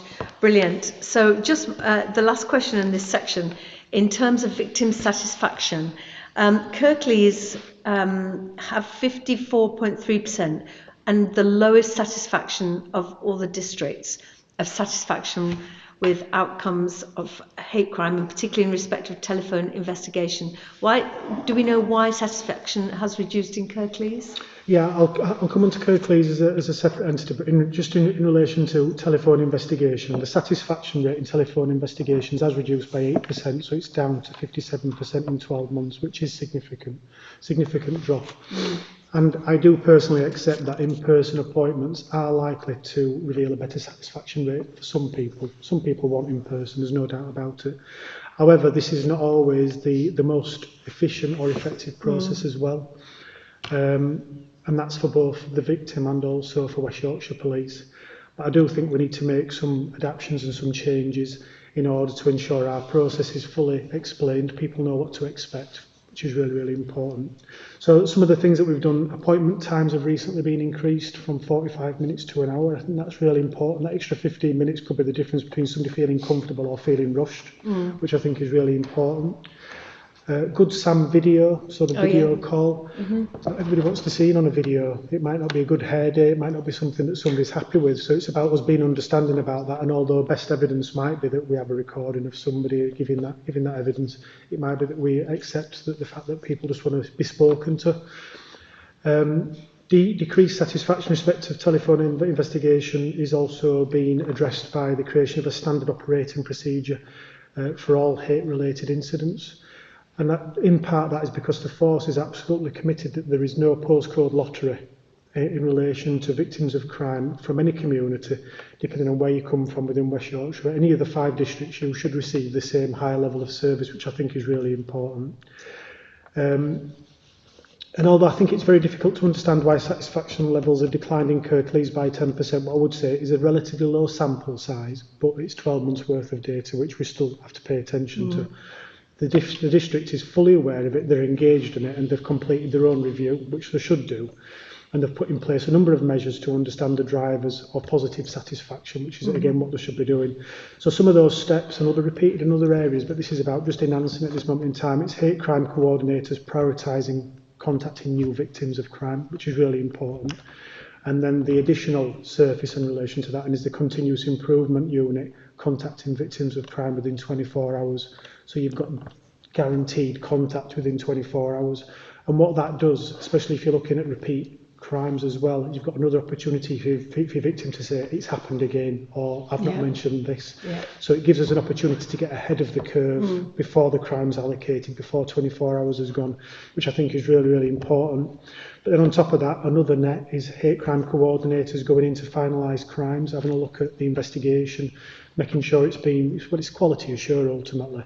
Also seeing what the victim wanted as a result of it. Is there any opportunity for an out-of-court disposal, for example? So it's that capturing it over and above the officer, the supervisor, hate crime coordinator. But on top of that, it's about having enhanced briefings with supervisors as well, so they understand exactly what we're after. We have got a refreshed supervisory base within West Yorkshire. Not everybody knows everything, but it's about speaking to people and ensuring that they're absolutely up to speed. And what Kirklees have also done is they've looked across the force as well and looked at areas where there's been increased satisfaction or satisfaction's been better performing, and they're taking ideas away from them as well. Good stuff, thank you. Sometimes these figures can be affected by a member of staff being unwell, or somebody being off and not being able to afford to replace, etc. But it's good to know that that's been acknowledged by Kirklees and they're looking into it. Good stuff. Okay, moving on. Thank you very much for that. To community cohesion. This is an exception item suggested by Deputy Mayor on the back of the Hare Hills discussion, which I thought was really good at the COM meeting at the 26th of November last year. Moving forward, community cohesion will be added to the content of hate crime paper, reviewed every 6 months. This report outlines how West Yorkshire Police contribute to community cohesion, including details of community-based projects such as Catch, the strategic and district work streams, and details the process of completing community impact assessments and monitoring community tensions. So just as background for the public regarding Prevent, I know that's been in the news the last day or two. West Yorkshire Police is the lead force within the North East Counter-Terrorism Unit, and as such we have lead oversight for the region. So moving on to the questions around community cohesion. On page 2 of this report, it talks about the importance of community cohesion in the context of the Prevent strategy. Can you share examples of where the trust built up over time has benefited our community and resulted in increased trust and shared intelligence? Yes, so the Prevent strategy starts within the early years. It starts in play schools, primary, secondary schools, for example, within communities, delivered in partnership across public, private and voluntary sectors as well. And we know that those who are easily radicalised and displaying violent tendencies may have suffered an injustice, adverse socio-economic factors and alienation of belief. So we understand it's absolutely important to have those interventions and develop that trust and inclusivity across the partnership. And I would say that our foundation for building that trust is obviously counter-terrorism, but it's also our neighbourhood policing strategy. It's about that consistency, it's about that engagement, it's about delivering what matters to people locally as well, which is really, really important. In addition, across West Yorkshire, 4 of the 5 districts are prioritised areas and have Home Office funded local authority teams which lead on Prevent engagement. Do you know which one doesn't? Wakefield. Okay. Strategic engagement officers work closely with communities to build trust and confidence in all areas of policing, with Prevent champions working with partners to ensure, again, that constant, consistent, relevant messaging. But further well-known examples to build trust would be POLED, which is obviously that West Yorkshire Police product educating children, where 94% of schools within West Yorkshire benefited from that free resource. And there are various lessons within there about how to stay safe, be a good citizen, as also in relation to Prevent being developed as well, which again will assist us. You mentioned Catch already, and we do mention Catch quite a lot, but actually it's that enviable blueprint across the whole of West Yorkshire, where we know that an organisation works with local youth from an early age to improve their relationship with police, improve knowledge of how to keep themselves safe. But we also know that whenever you go there, you see the numerous examples of young people within Catch who were on the cusp or have offended, and if it hadn't been for that intervention at that moment in time, their life choices and chances would have been significantly different. And I've absolutely no doubt that some of them would have come through the Prevent channel as well. So it's really important. There are multiple examples again of building that trust and inclusion by officers in their own time, in work's time, working with communities in sports and holiday courses and schools, for example, breaking down barriers and building trust. Another area as well is the partnership intelligence portal, something which we can't forget. That's another example of building trust from partners and people who wouldn't normally have given us intelligence, but there's that avenue through to them. And over 3,600 pieces of intelligence come through to us, which once assessed and once actioned, if you've put a piece of intelligence through and you see action as a result of that, again, it's going to build that trust, which is really important. And finally, the unrest that we saw in the UK during summer 2024, although there's absolutely nothing to celebrate about that time in question, but mistrust has been cited as a factor. What I would say is that due to our neighbourhood policing footprint, due to our cohesion, due to our engagement, due to our key individual network, due to the virtual hub that we held, etc., West Yorkshire remained relatively calm, I think, especially when you compare it against other metropolitan areas as well. So I think that's something for reassurance for yourself and for ourselves that we are getting it right in certain areas. But I would say is that we won't sit back on his laurels and we'll absolutely keep working hard in relation to this area. Yeah, thank you for that. Anything you want to add there, Alison? No, thank you. Okay, just to, with communication and child safeguarding on the agenda, I do want to refer to that unspeakable horror of Southport and the sentencing of the murder of those 3 girls. And this individual had been referred to Prevent 3 times, December 2019, April 2021, when he was 13 and 14. Could I ask yourself, John, to say a few words about how we prioritise counter-terrorism and prevent workload according to risk that's currently being faced here in West Yorkshire, and ask for any reassurance we can share with West Yorkshire communities? And there's lots been discussed, isn't there, in the public at the minute from politicians and others about lone individuals and misogyny and hate and other factors that could be sort of scooped up by Prevent. It's a complex area, but I'd be interested to know your thoughts. Yeah, I mean, the bottom line is that counter-terror police in North East and CTP nationally, and all police forces and all law enforcement agencies, no matter which avenue this comes into, are absolutely committed to doing everything we can to reduce harm within communities, and that affects the terrible, the offences that we've seen. There is a public inquiry ongoing, as we all know, into the awful events in Southport. I'm going to wait with real interest to see what learning comes out of that. I do not know the details, and we've all seen what's been reported in certain parts of the media. It may or may not be that Prevent is an issue there, but I anticipate there'll be a whole host of other issues as well alongside that. Under the National Counter-Terrorist Contest Strategy, one of the elements of that is Prevent, and one of the programmes within that is taking people who are potentially subject to radicalisation and on a pathway to extremism into a prevention programme. And that is a very specific and bespoke piece of work around preventing people, often young people, but not exclusively, entering into that into terrorism. And there's actually some legislation under various security acts around it, but it is multifaceted and very, very difficult, because the definitions of terrorism in legislation are probably very different to the public perception of being terrorised by horrendous acts, and that's where we'll look to the inquiry and to others going forward. But what I can, reassure you on is that the focus of the counter-terrorist contest Prevent strategy is about preventing terrorism and extremism in our country. There are other structures and cross-agency structures that need to pick up with the fascination at this moment in time with violence and extreme violence and young, and it is in the main men, who are fixated with violence, and we've seen them in other parts of the country as well. So I think we'll wait and see what recommendations come out that can make our country safer and make communities safer. But in terms of the Prevent agenda, it's very clear and prescriptive as to what needs to go into that. If that needs to change, we'll await that change from national political influence and political decisions around it. So horrendous events, but far more to be learned now going forward, and far more to come out. And that's why I think we all welcome an inquiry, so that we can all learn from it, all agencies. Thank you, and I think it's important to be measured as well, rather than jumping to legislation.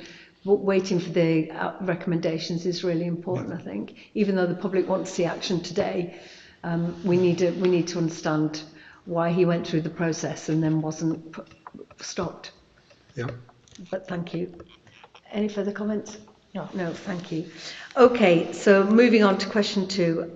Great to hear about the work of the district engagement officers, and as we've discussed a little bit about the faith trail and other things that are really bringing communities together with the police. How do you share community intelligence and tension monitoring across the force area? Yeah, I mean, just to reassure you, the force has no boundaries when it comes to sharing intelligence and monitoring of tensions as well, which is really important, internally and then externally where it's obviously appropriate.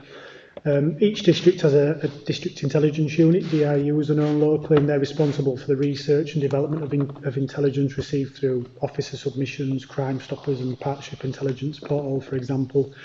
They develop that actionable intelligence on a daily basis and produce products for tasking to operational resources and then ultimately onto daily management meetings as well and daily briefings, which is really important.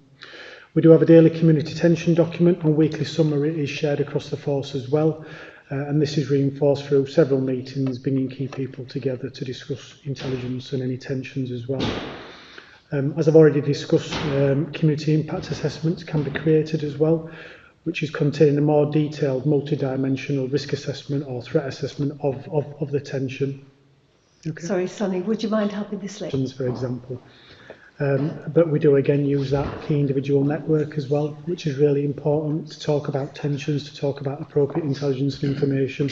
But on top of that, we also have our own social media, our own outlets, liaison with the media. But we've also got community alert as well, which has got over 30,000 people on it. You can send out those bespoke messages to a particular location or force-wide if necessary. So I do think that we have a really good, mature understanding of how to share intelligence and information, both internally and externally as well. But again, we're open for new ideas and new innovations as well, and people feel that they need to be informed more. Great stuff. I think one of the really interesting new ideas is FaithWorks framework. Yes. And this is going to be launched March 2025 to foster training and capacity, building activities to equip clergy and lay people with the skills and confidence to act as champions for justice and mercy, and to ensure that the Catholic Church is an effective partner for organisations working with the criminal justice system. Can you say more about the FaithWorks framework and the focus of workshops and resources, how they can be accessed and shared with the most vulnerable? I think you did a really good job of explaining it then. Well, I mean, it's really interesting. Welcome. What I'd say is that cohesion is that it can be a complicated jigsaw, and this is just another small piece of a complicated jigsaw of how we need to work differently to ensure that we understand our communities and we work with them. What I would say is that in collaborations with the Diocese of Leeds, we are definitely in the final stages of developing this FaithWorks framework, which will be released in March, as you've outlined. And the aim of it is to equip clergy and also lay people with some understanding, some knowledge, so that they can become a champion of justice and of course, helping identify where they can help us to intervene and safeguard people, which is really important. And this isn't about turning a blind eye to matters. This is about putting people back on the right track as well. And it might also be a criminal justice outcome is required as well. But ultimately, we want to bring another strand on board so that they can help us out further. Several videos are being produced, and once they're completed, they'll be promoted to faith organisations and schools of faith, for example. There are some workshops, and they're concentrating on a number of areas. Number one is childhood, and that's understanding how stress from childhood experience can impact upon behaviour, communication and choices, which is really important. Exploitation, which we've discussed already this afternoon, about how young people and vulnerable adults can be manipulated and coerced into committing crime or exploited themselves. Violence and how we can break that cycle, which is really important. And then really important is that call to action, is how people can actually assist and help. And what we're going to do is ultimately we're going to create a delivery plan which will ensure that the most vulnerable are prioritised. And we'll be asking support from third sector organisations, faith organisations and organisations such as Wicker as well, in order to ensure that we spread that out and we get the message heard by as many people as possible in the right locations. And it's really important that communities support each other at times of crisis, and churches are often the last refuge for vulnerable people with complex needs, and not everybody is equipped with the understanding or the knowledge of how to support and help people. That's really great, thank you. Moving on to community tension. Now, West Yorkshire Police create a daily tension monitoring document compiled centrally from all recorded hate crimes in their force area within a 24-hour period. In terms of the community tension monitoring and West Yorkshire impact of current global and local incidents, can you share some examples of the work you've done recently to address those rising tensions and support safer communities? Yeah, I mean, there does continue to be a considerable amount of work across the force to address the rise in tensions and support safer communities. Now, what I would say for a starting point is every member of frontline staff know and understand that they have an early role to play in identification of tensions and how to report that as well. Everybody knows the situation that we're in. But for examples of work supporting communities over and above what's in the paper as well already, I've already mentioned the police race action plan. We know about the impact on black communities that occurred a number of years ago.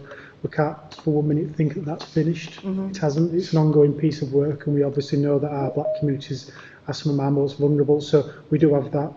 We have a local action plan in relation to black people, and this does mirror the national people.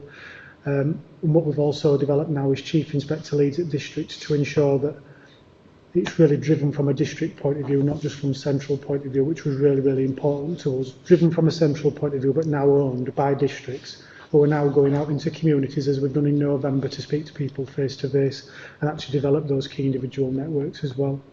We're working with partners such as Migration Yorkshire to address the safety and security concerns of Hong Kong nationals coming to the UK on national visas. This has included linking in with counter-terrorism colleagues, local partnership inspectors and strategic engagement officers to produce a plan of engagement ultimately. There has been a recently completed a Safer Communities application for funding to commence workshops with key stakeholders to understand concerns not just from the Hong Kong community but also Ukraine community and refugee and asylum community as well. So a lot of work going on there. We've already mentioned the Roma community. I think that's really important that we work much more closer with the Roma community throughout the force, looking at Harold's, Calderdale and Bradford, to build links with the community themselves. And a project is underway to promote inclusion, increase educational outcomes and integrate Roma families into West Yorkshire, which we're part of. And in addition to that, really, really important for us, a training programme for officers and staff designed to improve confidence and skills and understanding of that community when we're engaging with them. From a youth cohesion viewpoint and linked again to the news from today and younger people, it might seem two decades ago, but learning after the Bradford riots in 2001 showed that young people were disproportionately affected by the numbers of people actively involved in the disorder, but also the subsequent sentencing that came out. And we do recognise the need to engage with younger people, not in our space, but in theirs, which is really important. So examples of youth engagement, which Bradford have been, again, driving through its sessions about the life of a police officer. They might be interested in our lived experience as well. It's a two-way conversation. After school clubs, attendance at community centres, visits to religious establishments, as I've said in the faith trail as well, engagement with safer schools officers, and sessions on the implications of becoming involved in the youth justice system as well, which I think is really important. I think what we see there is an absolute need to invest in the younger generation, to ensure that the next generation coming through, we absolutely have them. We've built up that trust and that confidence and that cohesion with them as the foundation moving forward. Great stuff, thank you. And just before I bring in Alison, it's just announced today that Alex Sobel MP has been asked by the Prime Minister to lead on relationship building with Ukraine. So it's something that as mayors, we want to be part of to help support the rebuild. Yeah. So we have a local MP who is going to be really involved in that space. So it's a very good appointment, I think, given Alex's work over the last year or so in Ukraine. So it's something that we'd be focused on. Alison? Yeah, and of course his work over lots and lots of decades over with anti-racism. Indeed, so of course, and anti-Semitism. Yeah, just really pleased you mentioned the PrAP and the work with Roma communities. I was at Gate, Gypsy and Traveller Exchange last week, week before, with Peter Hall and James, our Gypsy Traveller Liaison Officer, who is beloved, I have to say, of the Gypsy Traveller community. And one of the things that we were talking about was how we foster greater relations between policing and Gypsy Travellers, because Gypsy Traveller communities face the worst persecution and hatred, and it seems to be accepted by large numbers of people that is okay when it is not. And so one of the outcomes of the conversations that we had together was that we might use the PrAP as the architecture of an IAG, of a subcommittee of the PrAP to forge those relationships with the Gypsy Traveller community. They'd be very happy to be part of an IAG, mirroring the ISAG, etc. And then be part of supporting West Yorkshire Police to police that community better. Just wondered if you were, I know you're not leading on the PrAP at the minute because of your elevation, but hopefully when you return to that role, it was something that you would be supportive of. Peter definitely was. Thank you. And certainly the Gypsy Roma Traveller community have some of the poorest health outcomes. Absolutely. And we've got new responsibilities on health, well-being and work as a mayoral combined authority. So it's something that maybe we can take away as well, how we can reach out to that community. Okay, thank you. I am very mindful that we have 25 minutes left and 2 huge sections to get through. So apologies if I chivvy people along, and we will keep our comments short. So moving on to item 8, which is the use of force. This report covers how West Yorkshire Police is committed to developing its understanding of how officers and staff use force in the execution of its duties, covering governance, laws related to the use of force, trust, legitimacy, performance and tactics. So the first question, the report refers in detail to use of force tactics, quoting figures for each category regarding taser deployment. Do we understand the reasons for the decrease in use? It's welcome, but do we understand the reasons why? Afternoon, Mayor, and yes. Would you like to introduce yourself? Thanks. ACC Rob McCoubrey, and I'm responsible for the operational support portfolio within West Yorkshire Police, member of the Chief Officer team. And I now have responsibility for use of force across the force. So yes, in respect of taser, there are a number of factors really. We do see it as an intrusive tactic, and as a result we have applied over the last couple of years an enhanced level of training, scrutiny, understanding of our use of taser, and that we now see over time as a decreasing trend in its use. We discuss usages on a daily basis on the Chief Officer team meeting. They are then subject to review. We've had cases where we've reviewed officers' use of taser, and where we've not been happy, we've revoked permits in order to either undertake retraining or other work. And as such, we are starting to see now that decreased usage. So I think it's a combination of better awareness, better training, enhanced scrutiny, and we feel getting a good balance around the use of taser, which we see in West Yorkshire Police as quite an intrusive tactic. Great, and often just the presence of it, or the threat of it, sometimes is helpful, isn't it? Rather than the deployment. Yeah, and we always have to balance it with it is an extremely useful piece of kit that does help us keep the public and our officers safe. Super, thank you. Okay, can you say more about the ongoing national reform around taser? Yes, so sort of in rolling on from my last comments, really nationally there is a sort of increased desire to improve levels of overall standards, training and accreditation, and very much in line with the approach to the police use of firearms. There's now much more intervention from the College of Policing and national programmes around bringing in national standards. We in West Yorkshire Police have been identified as a force to hold an interim licence from the College of Policing, and we've been one of the centres due to the sort of reasonably advanced level of training that we've got in the force that have been undertaking the National Taser Instructors course. We are working with the College of Policing to get a full licence, which is the next step towards that sort of national professionalisation and accreditation. And we hope to have achieved that by the end of this year, but very much mirroring some of the processes that are in line with the police use of firearms. We're seeking locally and nationally to professionalise the use and understanding of taser usage in that way as well. Are there other forces with a full licence? There are other forces with a full licence. It's small in number, a handful of other forces.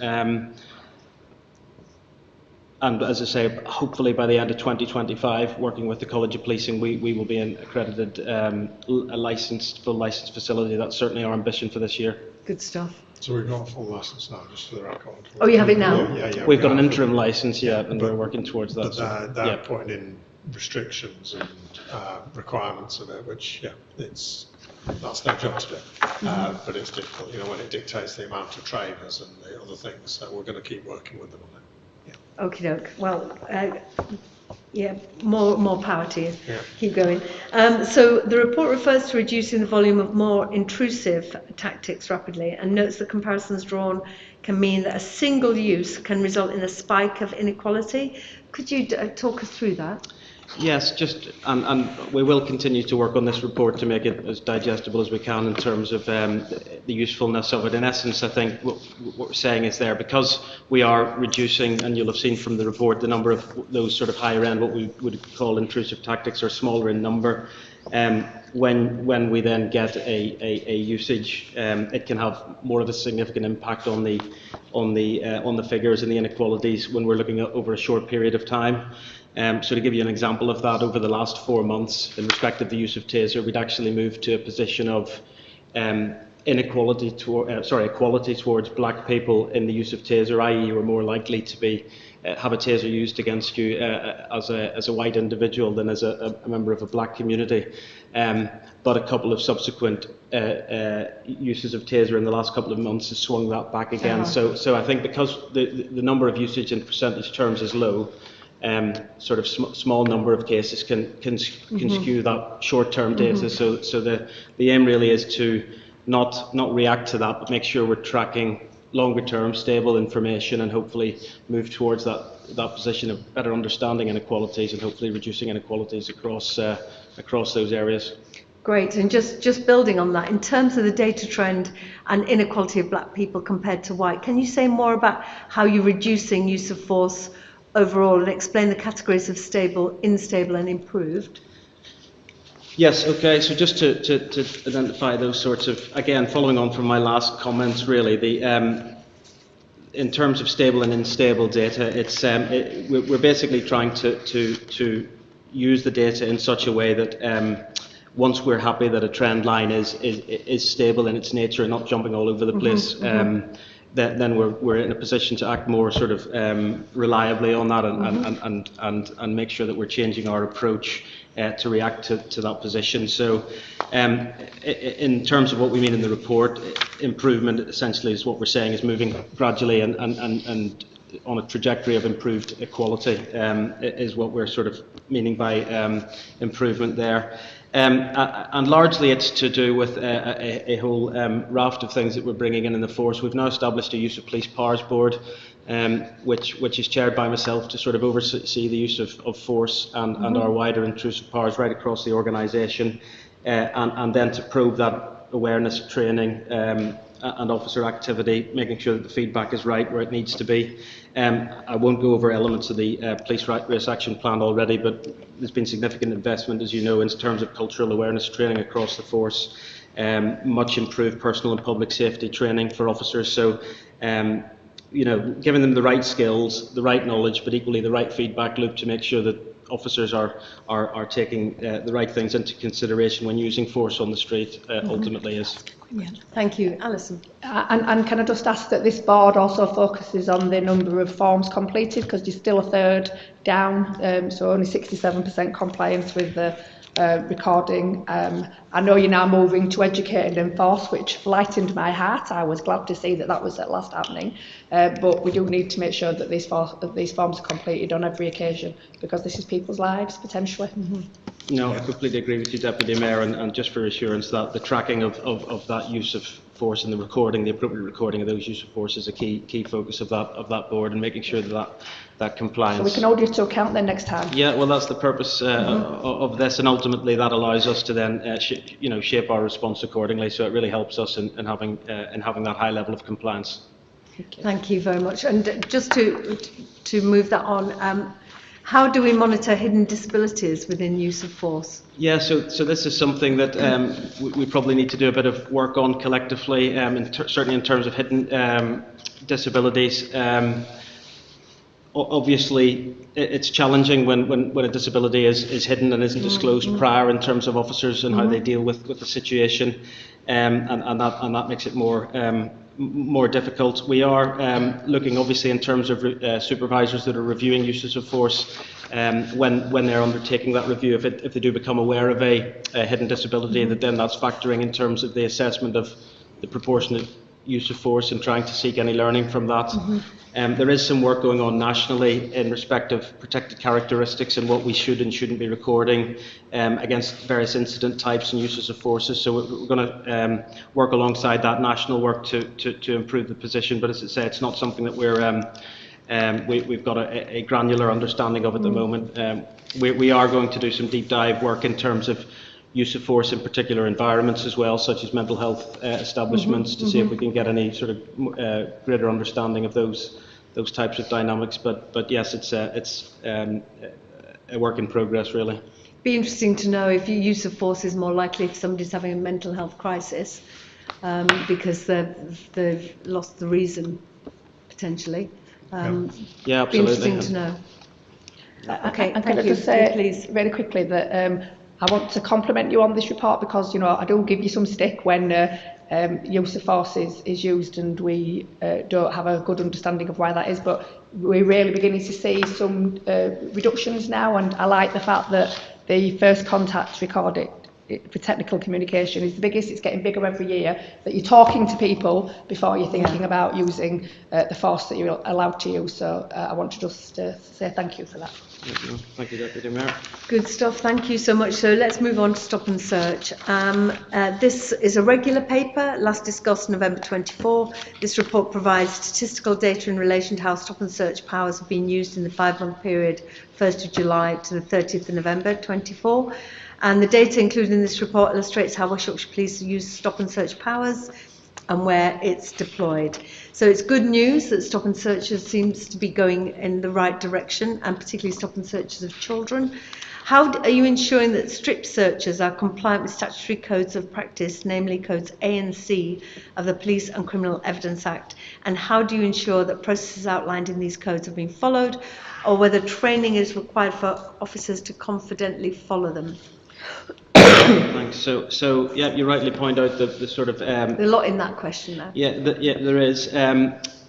It's really important we have consistency across the force in how we deal with this. So we've got sort of core responsibilities that sit both within our headquarters local policing department and also within our custody services to make sure that we are applying a consistent approach and we are adhering to those codes as you've outlined. I've already mentioned the use of police powers board, so I won't labour that other than to say that strip searches will be a key element that's tracked within that forum to make sure that we've got that clear understanding and we're improving processes around it, and that we're picking up issues as we go. The approach to strip searches does feature as part of foundation training for officers in terms of their stop search training, and also for those going through the custody provisions as well, working in custody, so that there's that level of awareness. We have brought in a mandatory iLearn for stop and search with it, so I think has probably been briefed in previously, but part of that is specific guidance for officers around strip searches and those searches that involve exposing intimate parts. Supervisors are a key part in this, so they should be reviewing all stop and searches and ensuring that policy is adhered to. Our local policing department, as I mentioned, they undertake a monthly review then of any stop and strip searches involving children, and that then results in live feedback going back to the officers to make sure that there's sort of a learning loop there.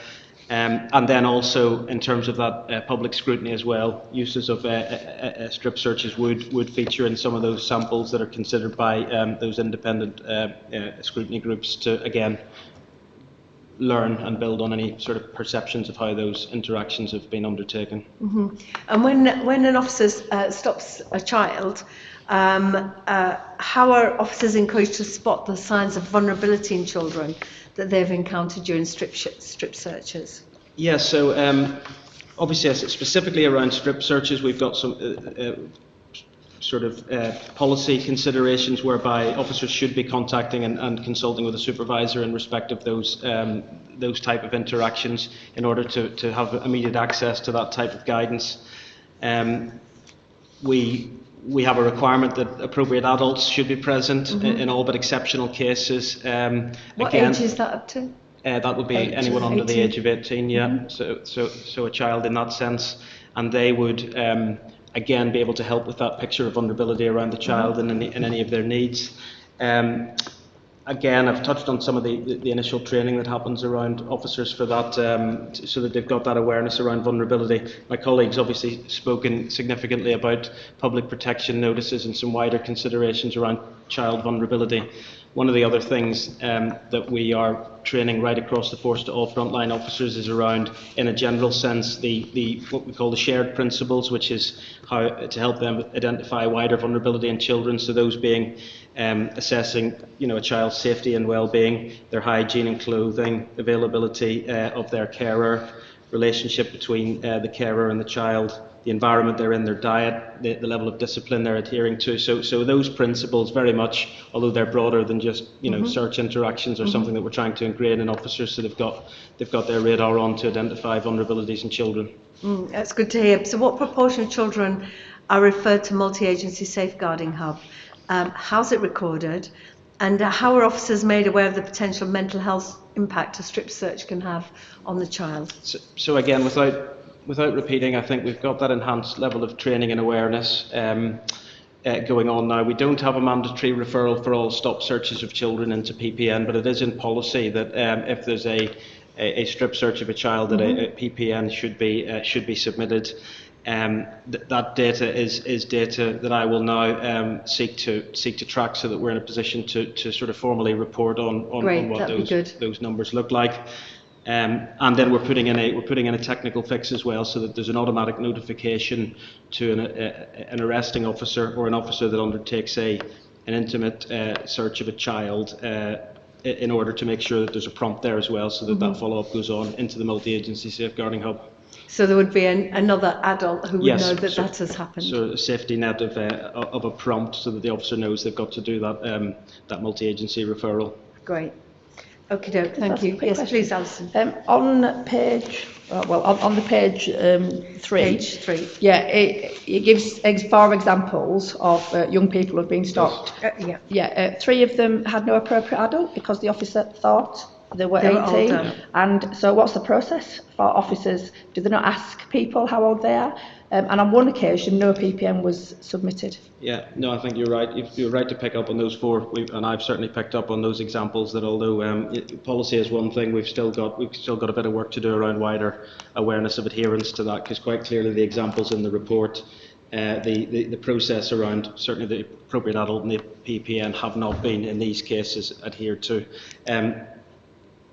And that's a work ongoing to make sure. Those officers have obviously had all the direct feedback. That local policing secondary review that I said takes place on a monthly basis will feed back to those officers and also to the wider districts, to make sure that we're undertaking work to make sure that we're essentially adhering to that policy in the right way. One of the reasons was that the officers stated there was an urgency to search the subject. I keep saying that, but so I wonder whether that is something that needs to be looked at as an excuse for no appropriate adult. Yeah, and as I say, each of those examples will and have been tasked to get the appropriate learning. There will always be circumstances where there is an operational need, but I think it's wider awareness and just ensuring. There's still children. Yeah. So absolutely. They're not examples, they are the only 4. So out of 1,102, there are only 4. 4 too many. Yeah. It's not, I wouldn't want people to think there's a whole host of others. They are the fault. Yeah. There's no So doubt. 100% of, Yeah. it's not 100, it's No, sorry, 75%. it's 50% Those of are the the four. PPN. Yeah. But that might Yeah, not be. but 75% didn't have an appropriate Yeah. adult. It's more sorry, the details are in there. Yeah, so 3 didn't out of 4. Yeah, that's for the appropriate adult. And the PPN work, I think, goes beyond just the, it's a relatively new process across a number of aspects that we need to, and we, as Superintendent Bickerdine briefed in, that we're constantly pushing to make sure that that process is working in the way it should. Yep. Okay, thank you. So moving on to question 4. I note that the report highlights Operation Gemlock activity appears to be more disproportionate than overall stop and search data, with a disproportionality ratio of 4:1 toward ethnic minority individuals, with an increase from 3.7 in the previous reporting period. Now, obviously, it's a small increase, but what's the report? The report does talk about some of the reasons why this might be the case. How are you addressing disproportionality, and how is this going to be explained to those communities impacted on the work that you're doing in community cohesion? Yeah, okay, so disproportionality in terms of the deployment of Gemlock is absolutely a key consideration, as it is for our use of stop and search and proactive policing in a wider sense. Obviously, Gemlock is a really focused, data-driven deployment strategy where we target areas based on a number of recorded crimes. So our top 10 areas, 10% areas for violent crime, knife crime and ASB are the areas that come out of the hotspot areas. Those areas we're finding are often overlaying with areas of high deprivation and feature highly on the index of multiple deprivation. And so those areas often have disproportionate demographics within them when compared to the district as a whole. We've increased the hotspot areas from 73 to 200 across the force now, and so we're obviously seeing and understanding the impacts of that in some of the data. You're right to highlight the slight increase from 3.7 in terms of overall disproportionality to ethnic minority individuals, but actually there's been quite a significant decrease in disproportionality towards black communities within that data. So there's some different things playing out there. It's clearly a deterrence and early intervention tactic.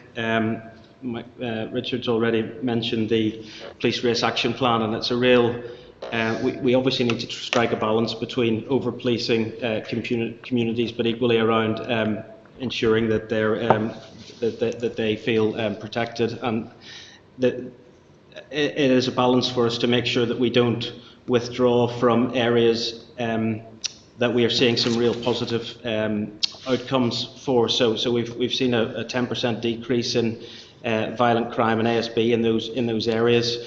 And that equates to roughly 1,000 less victims per year in those hotspot areas. So we are absolutely committed to understanding the inequalities. The Gemlock lead is committing to and is going to the IAGs with granular data around those particular areas and explaining to communities what the activity is about and why. We're doing targeted social media deployments into those hotspot areas through the geographical targeting of that to explain exactly what the additional policing is about and why. So there's a number of layers to the communication, obviously layered upon and on top of local MPT activity, and that's what we're trying to do with Gemlock. They have done some work about looking at the disproportionality compared to the census data of the makeup of those areas. But we haven't got that data back yet, so I think we need to have a look at that and bring that back. I'm not saying that will explain it all, because there may or may not be other disproportionality. But their attendance in an area is analytically based to put people in the areas of highest harm and to protect victims, yet it's having that consequence. It's up to choosing to stop and search, isn't it? And they're responsible for 10%, nearly 10% of all the stop and search of children, and the double the rate of West Yorkshire Police generally in terms of disproportionality. So I would just say they just need to do some work. We definitely need to do. I have raised this directly with the lead about 2 years ago, so I think we need to have some more understanding of you know, who they're stopping and why, and what their positive outcome rate is. Because, you know, Yeah. if they're getting a positive outcome rate as a result of what they're doing, great. I don't think you can link the changes in ASB to stop and search of children. You know, you'd have to do a bit more convincing, but let's understand a little bit more what Gemlock is doing, because the impact of what they're doing is counter to your police race action plan. I agree. We need to understand Yeah. what they're doing, because I don't think we're there yet in a sense. However, the hotspots are working. It is a good approach. Yeah, but what element of it? Yeah, Operation Gemlock overall is a very good approach and good outcomes, but what we don't want is disproportionality of who's been stopped, who's been searched, and particularly around children. Especially as serious violence is now your spotlight in Yes, your policing indeed. plan. So there's going to be more of this activity. Yeah. So we need to understand what's working and what isn't. And I think we can do a bespoke, That'd be helpful. Thank analysis. you. Good stuff.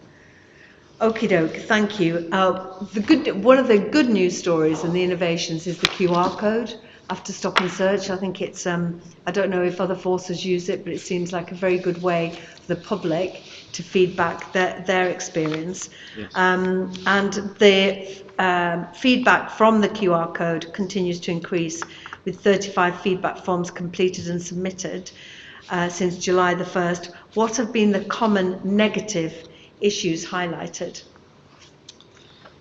So I think the common negative issues have been about treatment and how people have been talked to in general. Yeah.